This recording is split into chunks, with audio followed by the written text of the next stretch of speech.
कहानी की शुरुआत होती है एक जू से, जहाँ कुछ शिकारियों ने घुसकर एक शेर का बच्चा चुरा लिया। उस बच्चे को पिंजरे में कैद करके एक हवाई जहाज में ले जाया जा रहा था। इसके बाद हम एक 25 साल की लड़की एल्मा को देखते हैं जो पियानिस्ट बनना चाहती है। उसे जानवर भी बहुत पसंद थे। एक दिन वो एक आइलैंड पर घूमने जा रही थी। असल में ये आइलैंड उसके दादा का था। उसके दादा ने उसे कई साल पहले गोद लिया था और अब उनकी मौत के बाद ये आइलैंड एल्मा को विरासत में मिला है। आइलैंड पर अंकल जो ने उसका स्वागत किया। वहाँ पर एक बहुत सुंदर सा घर था। उसने फैसला किया कि वो आज की रात इसी आइलैंड पर गुजारेगी। रात के समय अपने दादा की वीडियोस देखकर एल्मा का दिल भर आया। एक वीडियो में उसके दादा ने बताया कि स्नो नाम की एक मादा भेड़िया कुछ साल पहले न जाने कहां से इस आइलैंड पर आ गई थी और समय के साथ उन दोनों में गहरी दोस्ती हो गई। दादा ने एल्मा से कहा कि वो भी स्नो को ढूंढकर उससे दोस्ती कर ले। उस रात शेर के बच्चे वाला प्लेन बेहद खराब मौसम की वजह से उसी आइलैंड पर क्रैश हो गया। क्रैश की आवाज सुनकर एल्मा डर गई और उसने बाहर जाकर देखा, लेकिन वो आइलैंड बहुत बड़ा था तो उसे कुछ नहीं मिला।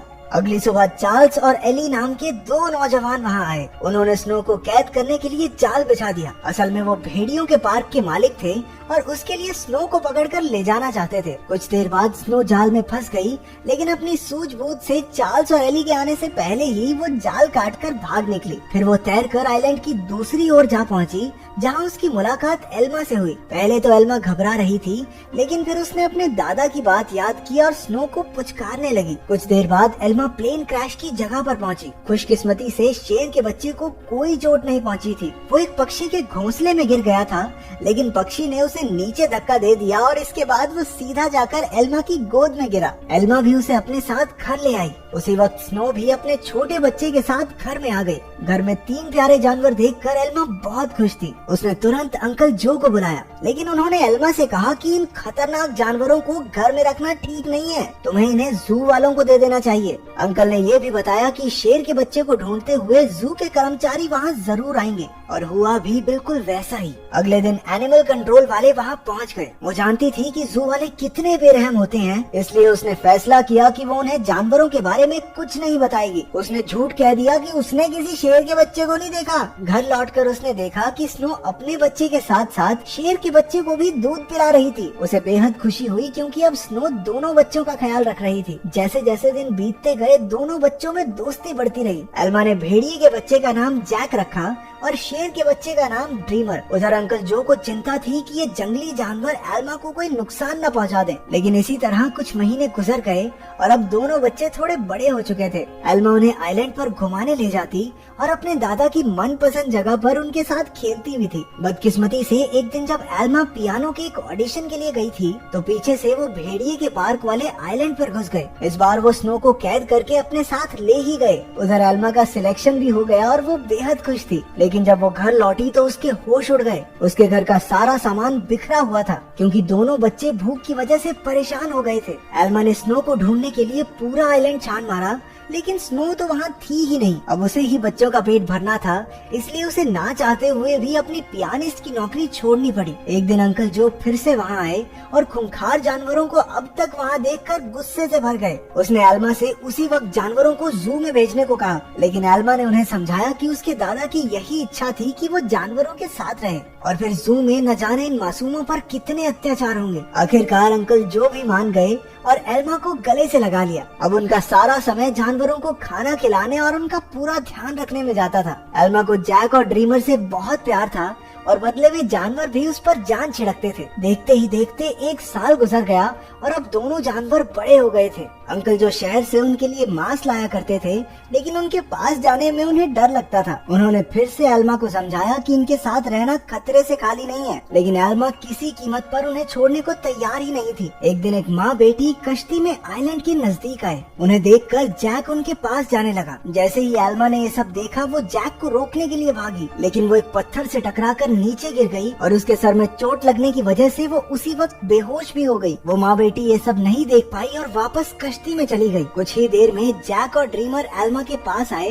और उसे उठाने की बहुत सी कोशिशें की, लेकिन कोई फायदा नहीं हुआ। वो कई घंटों तक जोर जोर से आवाजें लगाकर मदद के लिए पुकारते रहे, लेकिन कोई नहीं आया। जल्द ही रात हो गई और दोनों जानवर एल्मा से सटकर बैठ गए। उन्होंने पूरी रात जागकर एल्मा को गर्माहट दी। अगली सुबह अंकल जो ने एल्मा को कई बार कॉल की, लेकिन कोई जवाब न मिलने पर वो समझ गए कि कुछ तो गड़बड़ जरूर है। वो तुरंत आइलैंड पर पहुँचे। उन्हें लगा कि जरूर इन जंगली जानवरों ने एल्मा पर हमला कर दिया होगा, इसलिए उन्होंने एनिमल कंट्रोल वालों को कॉल कर दिया। लेकिन जब उन्हें एल्मा बेहोश मिली और जानवरों को उसकी रक्षा करते देखा तो उन्हें अपनी इस हरकत पर बहुत पछतावा हुआ। इसके बाद जब एल्मा को हॉस्पिटल ले जाया गया तो डॉक्टर ने उन्हें बताया कि अगर जैक और ड्रीमर ने उसे गर्माहट न दी होती तो शायद वो आज जिंदा न होती। उधर एनिमल कंट्रोल वालों ने जैक को पकड़कर इलाई और चार्ल्स को सौंप दिया। उन्हें एहसास हो गया कि जैक तो स्नो का ही बच्चा है। वहीं ड्रीमर को एलन नाम के एक आदमी को बेच दिया गया जो एक जू चलाता था। एलन बहुत बेरहम आदमी था जो अक्सर अपने जानवरों को पीटा करता था, लेकिन अपने बाप से बिल्कुल उल्टा उसका बेटा रैफा बहुत नरम दिल का था। जल्द ही उसकी दोस्ती ड्रीमर से हो गई, लेकिन कुछ ही दिनों में बेचारे ड्रीमर को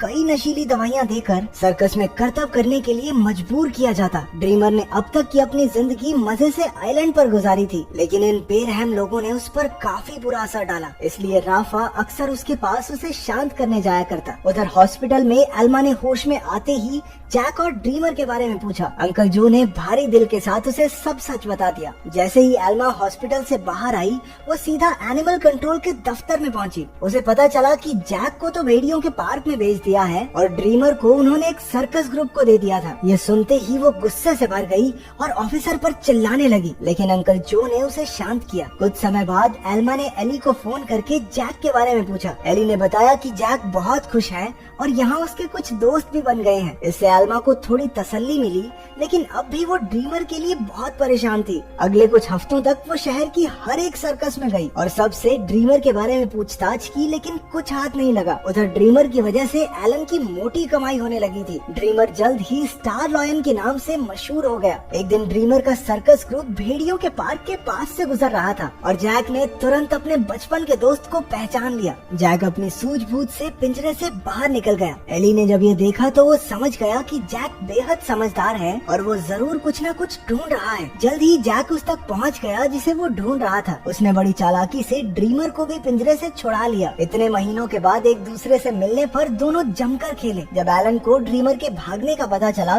तो उसने गुस्से में बेहोश करने वाली बंदूक निकाल ली। उसके बेटे रैफा ने उसे रोकने की बहुत कोशिश की, लेकिन लालची एलन ने उसकी एक न सुनी। हार कर रैफा भी ड्रीमर को ढूंढने एलन के साथ चल पड़ा। एलन ने एली को भी ड्रीमर के बारे में बताया। अब वो समझ गए थे कि जैक और ड्रीमर दोनों साथ ही हैं। इसी वजह से पूरे शहर में हाई अलर्ट जारी कर दिया गया। उस शाम एली ने एल्मा को सब कुछ बताया और कहा कि एनिमल कंट्रोल वाले दोनों जानवरों के पीछे पड़े हैं। ये सुनकर एल्मा घबरा गई, लेकिन एली ने बताया कि उन्होंने जैक के शरीर में एक ट्रैकर फिट किया था। जैक और ड्रीमर की आखिरी लोकेशन एक जंगल के आसपास थी। अब एल्मा और एली ने मिलकर जानवरों को ढूंढने का फैसला किया। उधर दोनों जानवर शहर में खुलेआम घूम रहे थे, इसलिए पुलिस ने शूट एट साइट के ऑर्डर्स दे दिए। बाद में दोनों जानवर फिर से जंगल में पहुंच गए, जहां एलन और रफा ने उन्हें देख लिया। लालची एलन ने ड्रीमर पर अपनी ट्रैंकुलाइजर गन से हमला कर दिया, लेकिन उसी वक्त जैक बीच में आ गया और अपने दोस्त के बदले खुद गोली का शिकार हो गया। बेचारा जैक तो उसी वक्त बेहोश हो गया, जबकि ड्रीमर को वहां से भागने का मौका मिल गया। उसके भाग जाने के बाद रफा ने तुरंत जैक का ट्रैकर हटाकर